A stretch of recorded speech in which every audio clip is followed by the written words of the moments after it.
So coming back to present day reality, or actually this is still a little in the past as well, but what was your first experience in a concert as a photographer?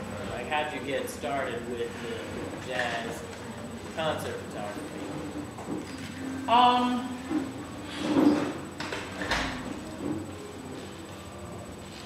What year was that? It had to have been about 2003, 2004. I think the one that's coming to mind is,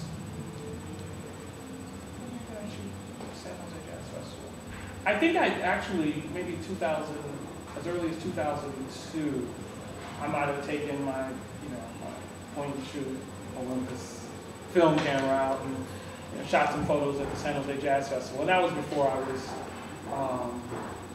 writing about music or anything. And then for Monterey, I remember taking my camera there and shooting some shots as well.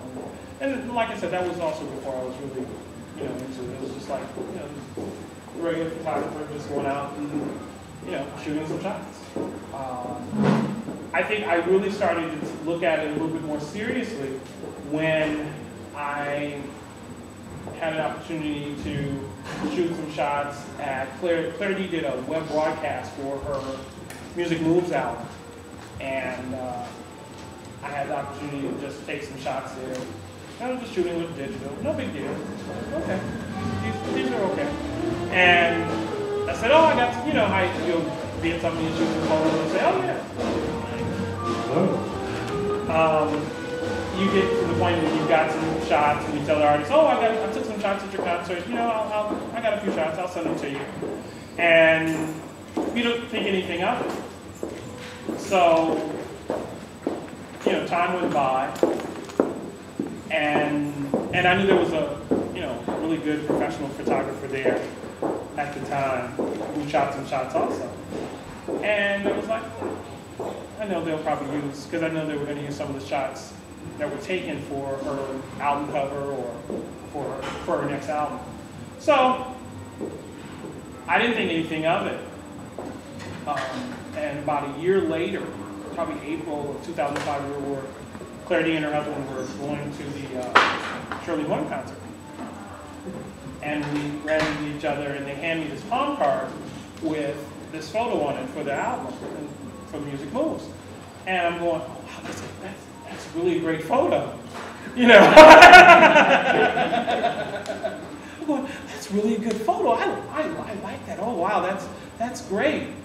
And, I'm thinking, oh, wow, that's a really good photo. And then they said, that's your photo. And I'm like going, huh? What? And I'm sitting there going, oh, yeah. Oh. Was it edited down? Was it cropped? It was just on a palm card. It was just on a palm card. And it was, it was there, and it was like, wow. This is great. They gave me a bunch of them, and I'm sending them to everybody. Like, look. So it was used. That particular photo was used for her album cover. And I think when that happened for the first time, when something like that happens, it changes you, because you're like, maybe I need to take this stuff kind of seriously now. Or one of the things also with having the website and writing the website for the first 2 years. You always want to add photos to it just to enhance the story. And for me, it was important just to kind of take my own photos, because you didn't want to go out and borrow people's photos, because, you get in trouble for borrowing people's photos. I got in trouble for borrowing photos of a flower one time, and I was like, from now on, I'm taking my own photos. So. And since we're talking about, since you mentioned your blog, your website, how did that get started, and what are some of the challenges around keeping up with blogging, which is essentially being an online columnist? What are some of the challenges? Life. I take a lot of notes. I take a lot of photos. I take a lot of notes. I take a lot of photos. So I have notebooks full of notes that need to be written into something. I have disk space full of photos that need to be edited and used, So maybe I'll just have to write a book one day to take advantage of using all that stuff. But y'all heard that? maybe, I don't know, you know.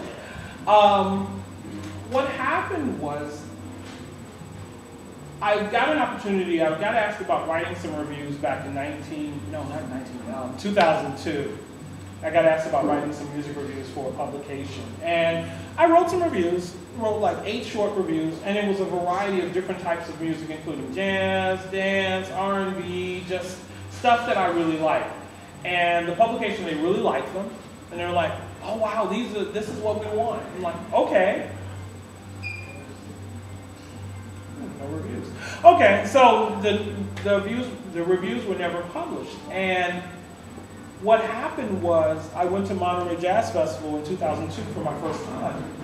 And after I came back, I was scribbling notes and just doing all kinds of stuff, taking pictures, scribbling notes. And I came back home that night and called a friend of mine. I said, okay, fine. We gotta find a web host. We've got to find, because other friends of mine were doing blogs, and I thought they were cool, but they were writing stuff about themselves and their day-to-day, all that type of stuff. And while I like reading those type of blogs, I would never write one of those blogs about myself. So I was like, okay, fine. I think if I have a blog, it's going to be about music. It's going to be about jazz. And that's how, and we sat there and we tossed names around and said, oh, j-dose.com. Okay, that sounds good. And that was how it came to be. And it took me about, we bought the web host, the domain name, like late September, and by the 15th of October, we brought it up. I brought it up and it came to life. And for those first couple years, diligently and faithfully, I wrote reviews, very often. And then I started doing other things, going to a lot of concerts, going to festivals, and because of the web blog, because of the jazz blog, more opportunities opened up. And so it's kind of difficult when you're balancing trying to get everything out on the web blog and trying to constantly and continually do stuff. So it becomes a big challenge, and I really want, as much as I love taking photos, I really want to get back to writing and writing reviews. And even if it was a review of an album that I really loved last year, there's a couple albums from last year that I'm like, I gotta write a review about this. And I definitely want to do that. And so now it gives me a unique opportunity, because what it does is it gives me an opportunity to incorporate the photos that I've taken into what I'm writing about. So, and that makes it even extra special. And into that book that you're And into that book in one day, right?